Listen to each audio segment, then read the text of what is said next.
অশ্লীলতা ও অন্যায় থেকে নাকি নামাজ মানুষকে বিরত রাখে? তাহলে সমাজে অনেক মানুষকে দেখা যায় যারা নিয়মিত নামাজ ও অন্যায় একই সাথে করছে, তারা বিরত থাকছে না কেন? দুইটা বিষয় এখানে। প্রথম কথা হলো, যে লোকটা নামাজও পড়ে আবার খারাপ কাজও করে, এই লোকটা নামাজ না পড়লে এখন যা খারাপ কাজ করছে এর চেয়ে বহুগুণ বেশি করত। দ্বিতীয়ত, যে লোকটা নামাজ পড়েও খারাপ কাজ করছে, সে লোকটার নামাজ নিশ্চয়ই কোনো ক্ষেত্রে ত্রুটি হচ্ছে। ওষুধ খাইলে রোগ ভালো হয়, এখন ওষুধে যদি ভেজাল থাকে, ওষুধ যদি নকল ওষুধ হয়, ওষুধ যদি ডেট ওভার হওয়া ওষুধ হয়, তাহলে সেটা তো রোগ ভালো হবে না। এর মানে কি ওষুধের কার্যকারিতাকে আপনি অস্বীকার করবেন, নাকি আপনার সমস্যার কথা আপনি বলবেন?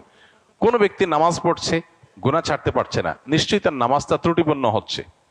যতটুকু হচ্ছে ততটুকু সুফল সে পাচ্ছে, যতটুকু ত্রুটি হচ্ছে ততটুকু থেকে সে বঞ্চিত হচ্ছে সুফল থেকে। নবী সাল্লাল্লাহু আলাইহি সাল্লামের কাছে এরকম এক ব্যক্তি সম্পর্কে অভিযোগ করা হলো,